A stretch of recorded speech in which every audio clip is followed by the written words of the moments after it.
पेशावर की एक लड़की जिसका एबटाबाद में निकाह होता है, रुखसती हो जाती है, फिर उनके यहाँ एक बेटा भी पैदा होता है और उनके हक महर के अंदर कुछ ऐसी चीजें लिखाई जाती हैं जिसकी वजह से उस लड़की का कत्ल हो जाता है।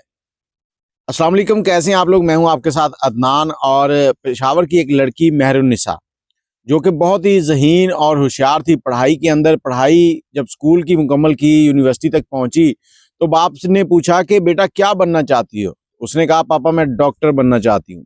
बाप ने उसके ऊपर इन्वेस्टमेंट की, पैसे खर्च किए, टाइम खर्च किया, बेटी को पढ़ाया, उसको हिम्मत दी, सब कुछ किया। जब बेटी डॉक्टर बन गई तो बेटी की शादी करनी थी। फिर उसने सोचा कि चलो अब इसकी शादी करते हैं। उसके लिए रिश्ता ढूंढा। अब रिश्ता ढूंढा, रिश्ता जो है वो एबटाबाद से एक लड़के का मिला। एबटाबाद का जो लड़का है, उन्होंने जब निकाह हुआ तो निकाह के वक्त कुछ ऐसी चीजें निकाहनामे में लिखी गई जो कि इसकी मौत की वजह बनी। लड़की के बाप का कहना है। अब ये पिछले महीने की सारी कहानी है। मेहरुन्निसा का वालिद कहता है कि मुझे एक दिन सुबह सुबह कॉल आई है मेरे दामाद की और वो कहता है कि मेहरुन्निसा की डेथ हो गई है। मैंने उससे पूछा ये कैसे हो गया? वो कहता जी रात को सोई है और सुबह नहीं उठ सकी, डेथ हो गई है। अब ससुर जो था वो पढ़ा लिखा भी था, ज़हीन था, आखिर बेटी को मेडिकल पढ़ाया तो कुछ ना कुछ समझता था। फौरी तौर पर पहुंचा है उसके ससुराल, वहां जाके देखता है कि लड़की की डेड बॉडी पड़ी है। अब उसको कहीं ना कहीं से शक पड़ रहा था उसके शौहर पर, उसके ससुराल वालों पर। अब उसने फिर से पूछा दामाद से, दामाद ने फिर वही कहानी सुनाई कि हमें नहीं मालूम, ये रात को सोई है, सुबह नहीं उठी, अब हमें नहीं पता। अब उसका बाप कहता है कि तुम्हें नहीं पता तो चलें फिर इसका पोस्टमार्टम करवा लेते हैं। पोस्टमार्टम करवाएंगे तो पता चल जाएगा।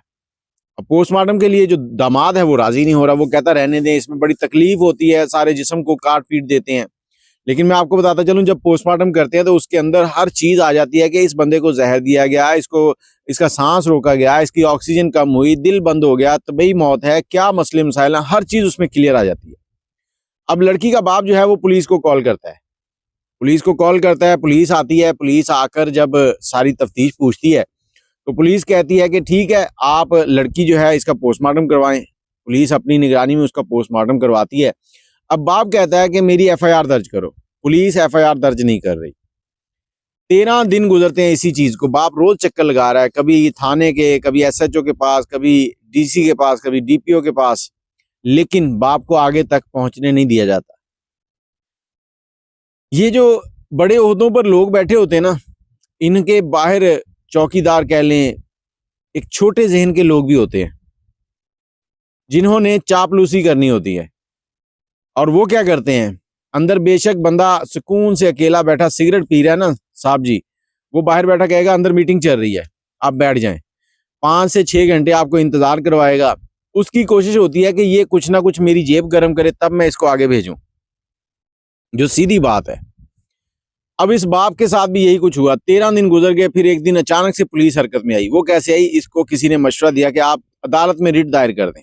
वो अदालत गया। अदालत में जाकर उसने सारी चीजें बताई कि ये मामलात हैं, इस तरह से मेरी बेटी की डेथ हुई है। और जब मेरी बेटी का निकाह हुआ था तब उसके हक महर में इन लोगों ने 16 करोड़ का एक बंगला जो कि इस्लामाबाद में था, G9 में, वो लिखा था। और वो बंगला इन्होंने बाद में इसके नाम भी करा दिया था। और मेरी बेटी को मैंने 100 तोले सोना डाला था। 100 तोले सोने का मतलब है कि 1 किलो से ज्यादा, 10 से 12 ग्राम का 1 तोला होता है। अगर 10 ग्राम का भी लगाएं तो 100 तोले का मतलब है 1000 ग्राम। 1000 ग्राम 1 किलो सोना बाप ने डाल दिया। अब यहां आप अंदाजा लगाएं कि दोनों पार्टियां स्ट्रांग हैं। बाप भी स्ट्रांग है, ससुराल वाले भी स्ट्रांग हैं।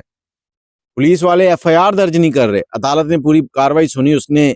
अदालत ने दे दिया जी ऑर्डर कि जल्द से जल्द इनका पर्चा दर्ज किया जाए। अब पर्चा दर्ज हुआ। पर्चे के अंदर शौहर का बाप, शौहर की माँ और शौहर की बहन, ये 4 लोग नामजद हुए हैं और एफआईआर लगाई गई है कि हमारी बेटी को इन्होंने कत्ल किया है।